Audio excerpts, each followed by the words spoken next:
Assalamualaikum warahmatullahi wabarakatuh.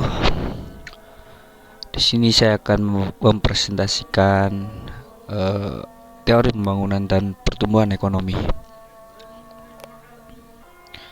Tadaro 2004. Pembangunan merupakan suatu proses multidimensional yang menyangkut perubahan-perubahan besar dalam struktur sosial, sikap masyarakat, kelembagaan nasional maupun percepatan pertumbuhan ekonomi, pengurangan ketidakmerataan, dan pemberantasan kemiskinan absolut.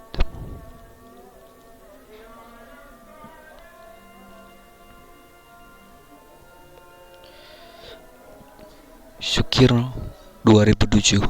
Pembangunan ekonomi adalah suatu proses yang menyebabkan pendapatan per kapita penduduk suatu negara meningkat secara berkelanjutan dalam jangka yang panjang. Kesimpulan pembangunan ekonomi, usaha dan proses untuk menaikkan dan mempertahankan kenaikan pendapatan per kapita penduduk suatu negara secara terus-menerus dalam jangka panjang dengan tetap memperlihatkan tingkat pertumbuhan penduduk disertai adanya perubahan mendasar dalam struktur ekonomi. Dalam proses pembangunan ekonomi, pemerintah secara sadar dan terencana mengadakan perubahan-perubahan ke arah peningkatan taraf hidup masyarakat. Tujuan pembangunan ekonomi. Yang pertama, meningkatkan ketersediaan serta perluasan distribusi berbagai macam barang kebutuhan pokok hidup seperti pangan, sandang, papan, kesehatan, pendidikan, dan keamanan. Yang kedua, meningkatkan standar hidup yang meliputi peningkatan pendapatan, penambahan penyediaan lapangan kerja, perbaikan kualitas pendidikan, serta peningkatan perhatian atas nilai-nilai kultural dan kemanusiaan sehingga selain secara material, meningkatkan kesejahteraan masyarakat, juga menumbuhkan jati diri sebagai pribadi dan bangsa.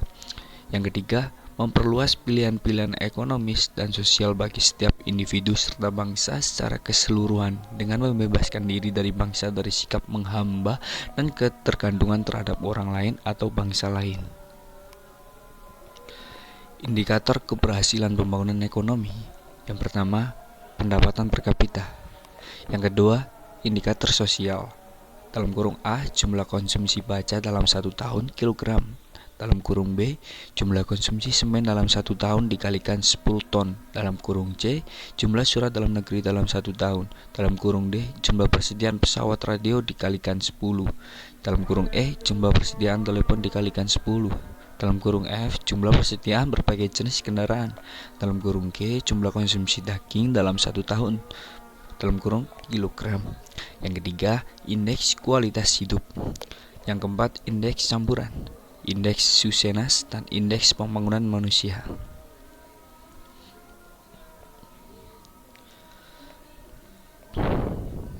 Nah, di sini ada barang modal, teknologi, tenaga kerja, sumber daya alam, kewirausahaan. Yang pertama, faktor ekonomi. Yang kedua, faktor non-ekonomi, lembaga sosial, keadaan politik, institusional. Nah, di sini ada contoh-contoh berbagai gambar lah. Yang pertama, kemakmuran relatif rendah. Gambar kedua itu ada produktivitas sangat rendah. Gambar ketiga, pertumbuhan penduduk yang sangat tinggi, yang hampir sekarang pesat di Indonesia. Yang ketiga, yang keempat, maksudnya dualistis. Pertumbuhan ekonomi.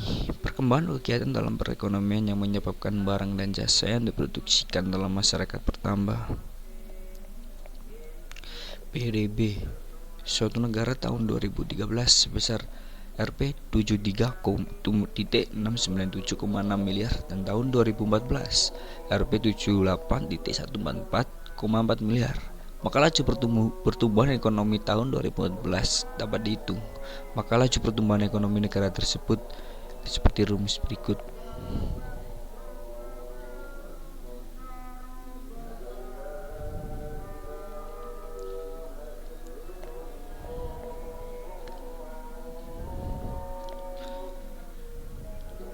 Pengukuran pertumbuhan ekonomi.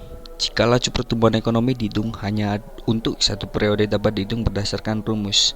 Keterangannya seperti berikut.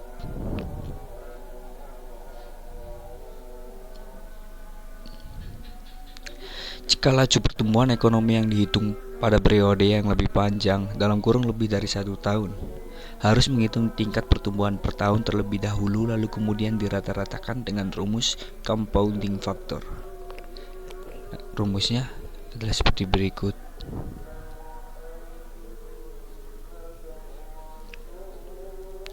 PDB pada awal tahun 2010 sebesar Rp9.566,5 miliar dan PDB tahun 2016 sebesar Rp6.753,4 miliar dalam kurun jangka waktu 6 tahun.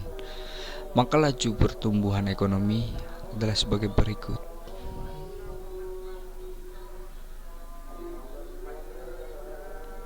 Klasik. Pertumbuhan ekonomi dipengaruhi oleh 4 faktor, yaitu jumlah penduduk, jumlah barang modal, luas tanah, dan kekayaan alam serta teknologi yang digunakan. Teori Harold Tomar, perkembangan langsung dari teori makro Keynes jangka pendek menjadi suatu teori makro jangka panjang. Aspek utama yang dikembangkan oleh teori Keynes adalah aspek yang mengangkut peranan investasi. New Classic, bagaimana pertumbuhan penduduk, kapital, kemajuan, teknologi, dan output yang saling berinteraksi dalam proses pertumbuhan ekonomi. Komputer, motor penggerak berkembang ekonomi adalah suatu proses yang diberi nama inovasi dan pelakunya adalah para inovator. Menurut komputer, yang lebih menarik dan lebih penting adalah kenaikan output yang bersumber dari perkembangan ekonomi. Perkembangan ekonomi adalah kenaikan output yang disebabkan oleh inovasi yang dilakukan oleh para wira swasta. Sekian dan terima kasih presentasi yang saya sampaikan. Semoga bisa bermanfaat bagi kalian semua. Assalamualaikum warahmatullahi wabarakatuh.